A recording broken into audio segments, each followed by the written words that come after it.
I'm actually a little bit nervous because lace front wigs is not my specialty. In my opinion, they're a little bit more complicated to install. So we're gonna have to work through this process together.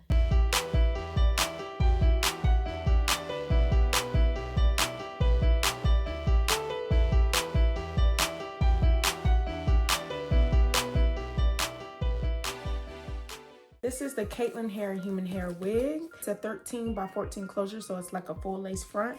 And this is the highlight ombre honey blonde color. I got it in a straight texture. Oh, this is cute. So I got a brush and they gave me a wig cap, which I'm going to need because this is a lace front wig. And this is the wig. I'm just gonna smell it real quick, even though I'm gonna wash it. Yeah, smells like new wig.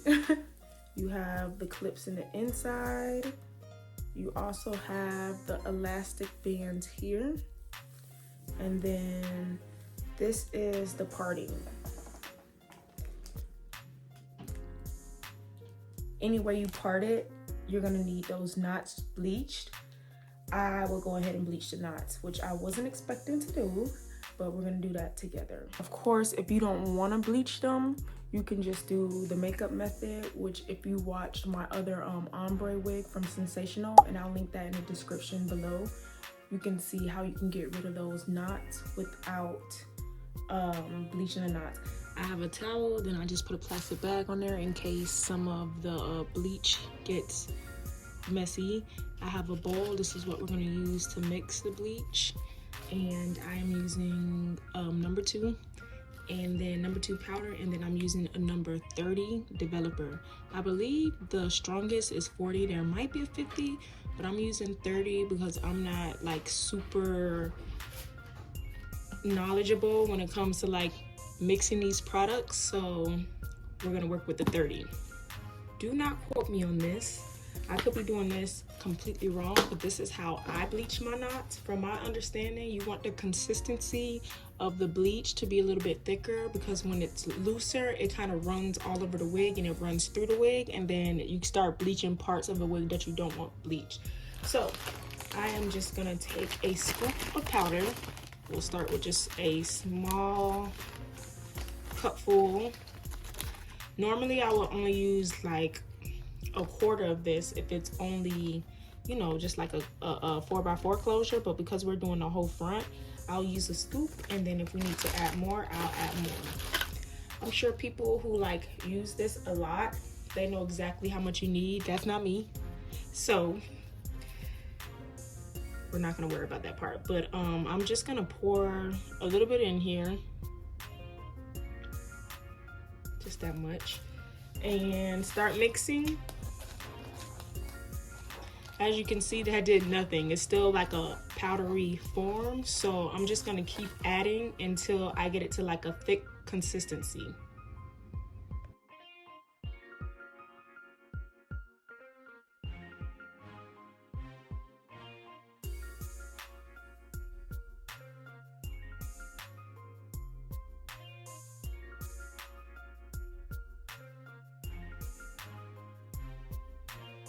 Okay, so here's the wig, and you want to lay this hair back. So basically what we need to do is we need to bleach this entire area in here. Anywhere that you think that you might be parting the hair, you want to bleach that. And I honestly think that I might not have enough bleach. I'm not going to bleach way over here. Like, I'm not going to part my hair here, so I'm just going to pretty much get the middle part of the wig first, because I'm either going to wear it in the middle part or I'm gonna wear it on the side part. So I'm just gonna focus on this area. You wanna avoid getting as much hair behind the net as possible, because if you over bleach it, the hair will turn colors. Luckily, this hair is already bleached and colored, but you wanna avoid getting any other color changes in the wig as possible. So this is a thicker consistency, so I'm just gonna go ahead and spread that over the wig.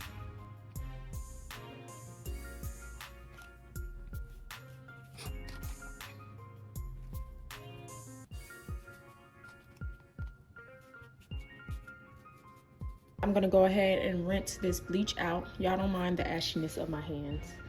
But yeah, you just wanna rinse this out real good.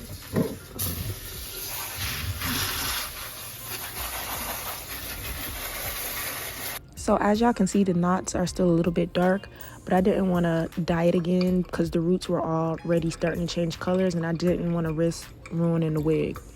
So I put my wig cap down. Then I used my wig stand, which I'll link down below if you guys want to get that. It's also going to be in my Amazon storefront.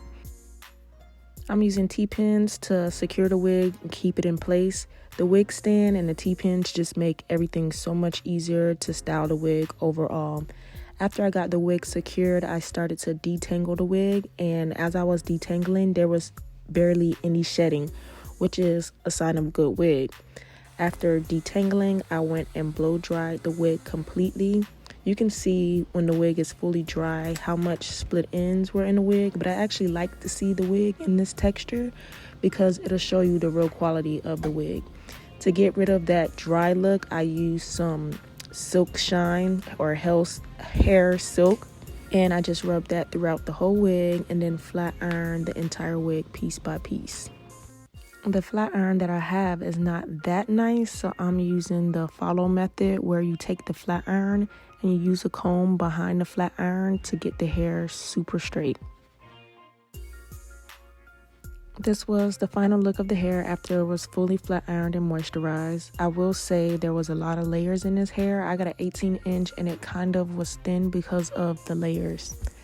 But after that, I went and applied the wig.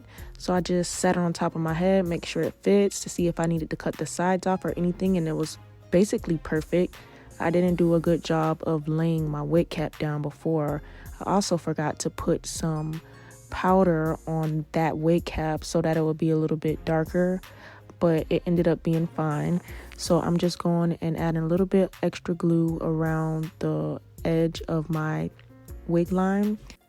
And then I'm just going and adding the wig on top of that, making sure that it's sticking down the entire edge line. I'm using my fingers, but you can use like a rat tail comb. Just want to make sure that the entire wig is laying down so you can prevent that lifting in the future.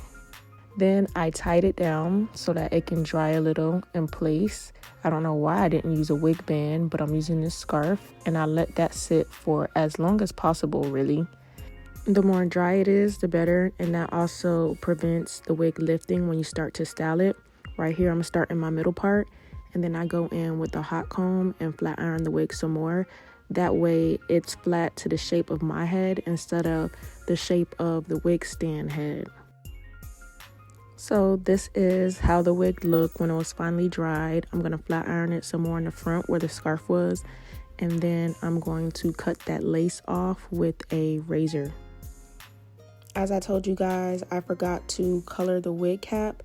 So you'll see once I take off all the lace, the edges are still really bright. So I had to go back and add powder to make them look darker. You can always wear a darker wig cap, and that will prevent doing this extra step. After wearing this wig, I actually took the wig off, re-washed it, and reinstalled it, and I'll add that clip to the end of this video. But like I said, overall, good quality wig. I just wasn't a fan of the layers. I flat ironed the hair one final time, and this is the final look and the end of this video. Thank you guys so much for watching. Make sure you like, comment, and subscribe, and I'll see you at the next one. Love you guys.